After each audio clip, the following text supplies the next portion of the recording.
Our guest today on Caribbeana is no stranger to Caribbeana. He's appeared here several times. As a matter of fact, he got his cutting teeth. Yeah, I'm talking about my son, one of two beautiful children we have, Brenda and I have, Rick.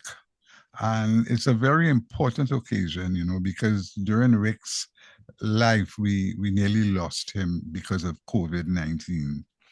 And so he's gone through a lot and gone through a process. So he's doing some good things and helping people learn how to relieve stress and all those things.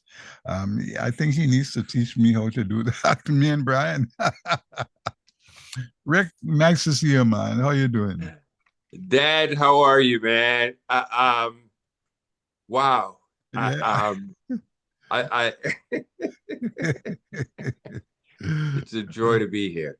Yeah, yeah, man. Yes, yes. But for people who don't know you, don't know much about you, you have done so much, a lot.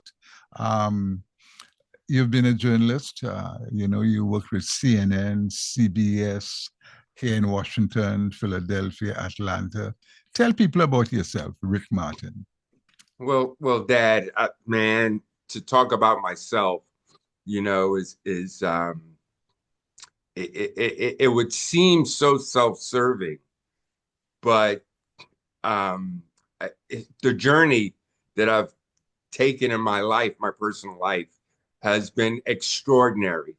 And the fact that I'm here with you, um, it's come full circle because it's really not, you know, me I want to talk about, but the journey Right, and where I am, how to help others. right.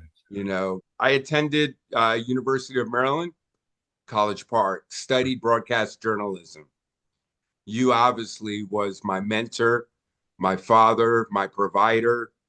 Um, it's only now at 55 years of age, I understand so much of what you did for me to bring me up where I couldn't really understand back then.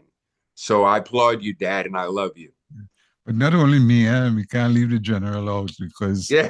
she had a name. Mom, look, you may be the head of the household, but mom is the neck that controls the head. We know. We know. you know, Yeah. um, maintaining, work, maintaining, your role in a family is the same thing I had to do. Maintaining employment, overcoming struggles is the same thing that I've had to do, right? Yeah. I mean, you even wrote a book, right? And I just wrote a book, right? So it's, you know, Dad. I mean, this is why it's come full circle. Right. Um, and all I can do is really share what my knowledge and my expertise with others, so the legacy continues. Right, right, right. Well, I really admire you. I mean, because I remember during the times when you had the COVID and your mom came down by you in Atlanta, and we were all concerned, man, that, we were preparing. I mean, we were preparing for the final phase, you know. Yeah.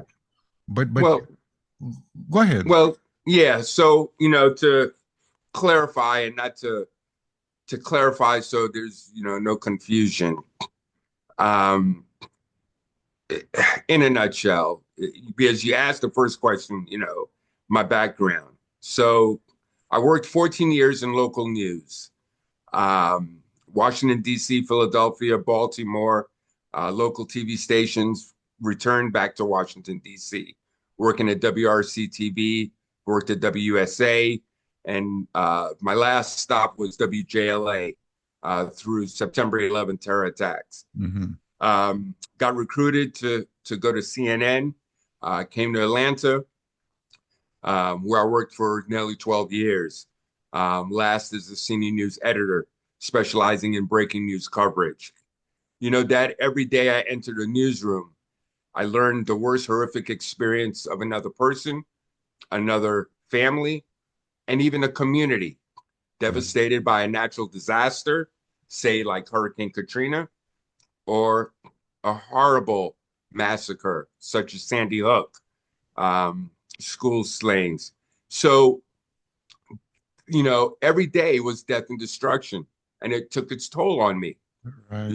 Oftentimes when my wife was a student, a teacher, and my kids were in elementary school, metaphorically speaking, I had to wear a mask, to cover the anxiety and stress when I Right. would cover school shootings and what have you. So I decided it was time to leave because of PTSD.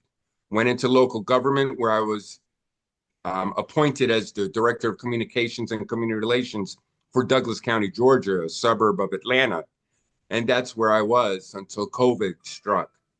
Yeah. When COVID struck, um, I woke up 2 days before Christmas in 2020 with a sore throat and a fever.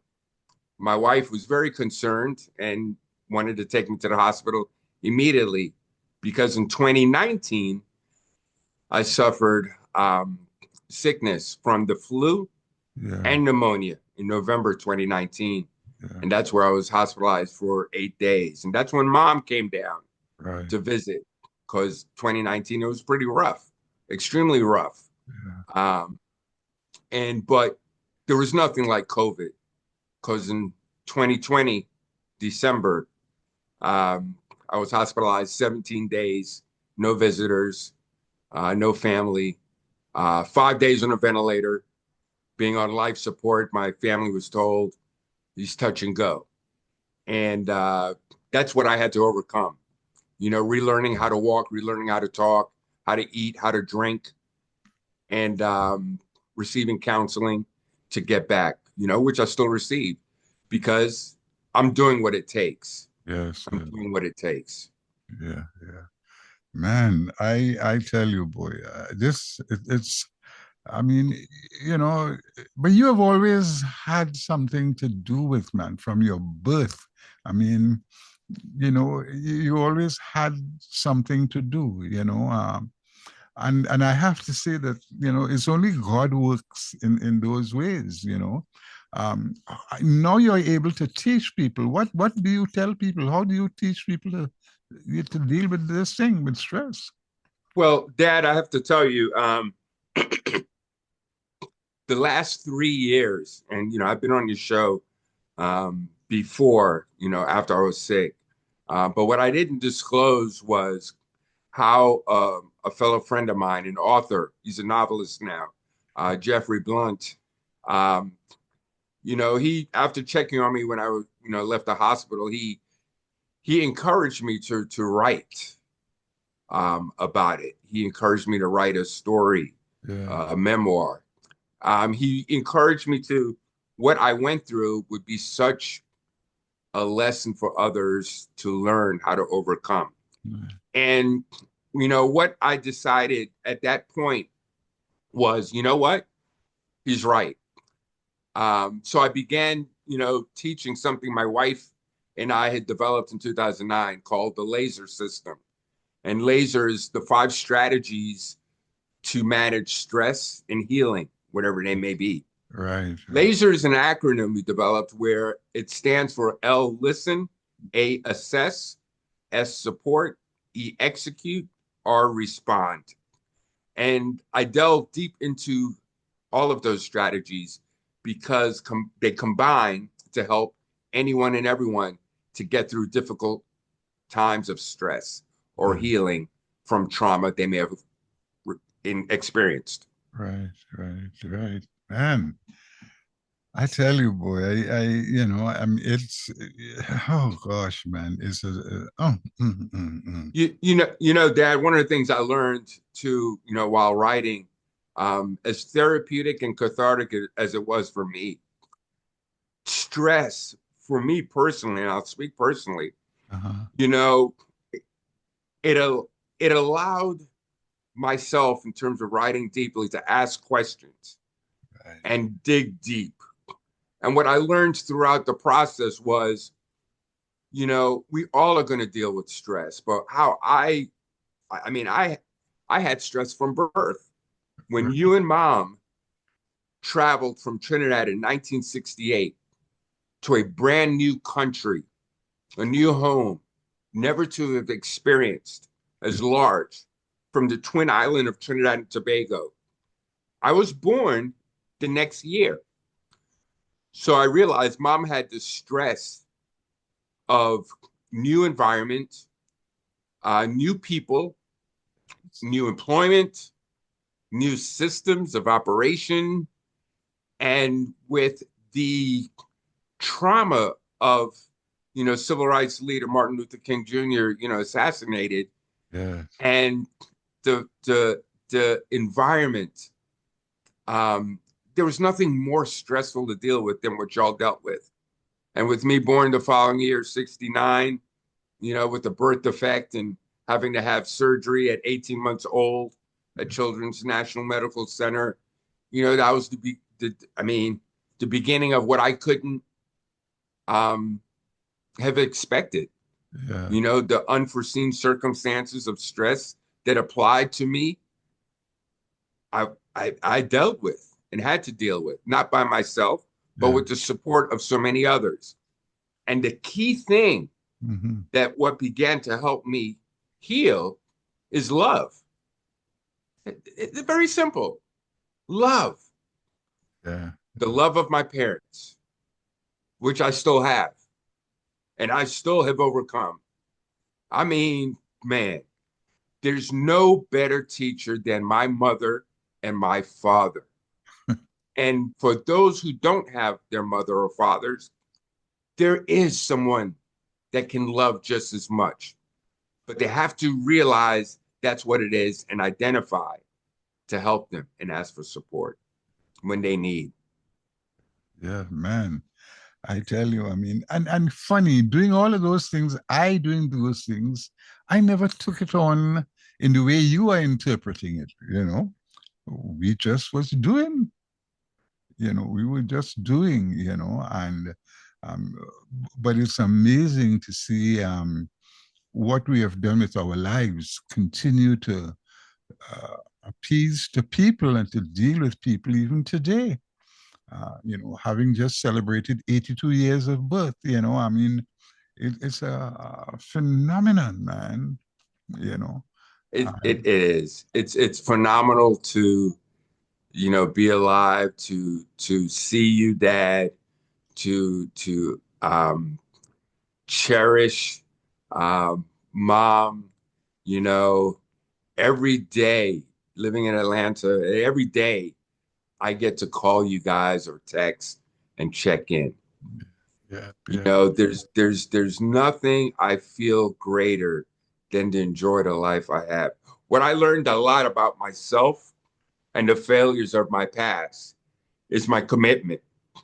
You see, it took being on my deathbed and coming back to realize I was first committed to my ego in all the television news business, yeah, radio that I did. I was committed to my ego. right. But it wasn't until now I'm committed to my family and my faith.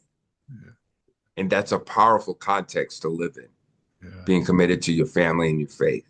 yes, yes, yeah, man. And I encourage so many others to do that. Realize how are they living day to day. Don't don't trust really, what you do and think that you're bigger than anything around you. Yeah, yeah, yeah, yeah, man.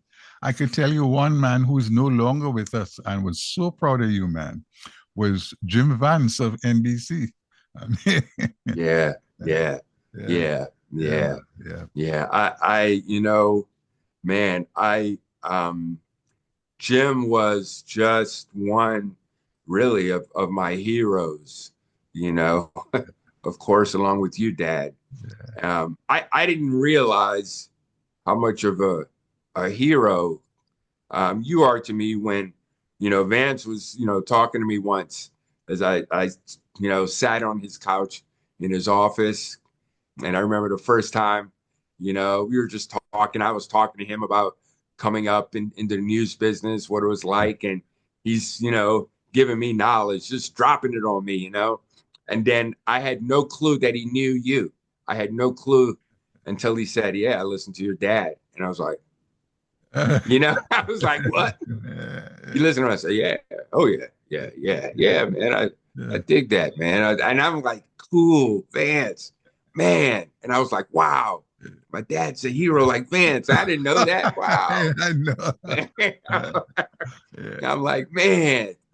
But yeah, I do miss him because he's no longer with us. Right. Yeah. Yeah. Um, it was difficult for me. I wanted to go to the funeral. Yeah. Um, I couldn't bring myself really to do that. I had to um, I wasn't sure I could hold myself Right. Right. together, and that's being honest and transparent, Yeah. with me. Because that was a point that I was still going through it, man. Like, Yeah. Yeah. Yeah. I I can was still going imagine. through it. Yeah. But I recognized that I was. And Yeah. that is the key, recognize when you need help and support and keep going. But I love, honoring his legacy. I love honoring the legacy of Jim Vance. Yeah. Yeah. Well, it's so ironically because at this time, I'm being WPFW celebrating 48 years, man. Wow. And Yeah, Dad. I wasn't going, but they read me the riot act. Because these days I don't, I'm happy doing what I'm doing. I'm allowed to do Yeah. what I'm doing. I mean, Yes. Brian and they are doing such a stellar job, man, um, Right. in guiding me and working with me and so forth. So I feel blessed for you all, and I can't leave your sister out. I mean, she is, oh, Vanessa, oh Lord, she's something else, man. Yeah. She is. And Vanetta and I, though we're 9 years apart, um, she's like a little Brenda, right? She looks so much like mom. Yeah. And she I don't even feel that we're living so far apart than we are Yeah. because we connect, find ways to communicate, Right. support one another, check on one another. You guys have grandchildren. Yeah. Yeah. They check in on you with Natalie and Madeline, Right. and Auntie V has her nieces. So I'm grateful that technology allows us to connect in ways to help us stay engaged and embraced to one another. Um, but yeah, Yep. Yep. Yep. Man, Rick, it was a pleasure talking to you, man. And any last words you'd like to leave us with? well, Dad, if anybody, really cares to stay engaged and follow what I'm doing and what have you, they're more than happy to follow on rickmartinmedia.com. Rickmartinmedia.com is my website. And, it's the ways to follow me. All right. Okay. I've been speaking to my son, Rick Martin. Rick, short for Vanal Rick. I am called Von, he's called Rick. That's right. uh, this is Caribbeana and Von Martin.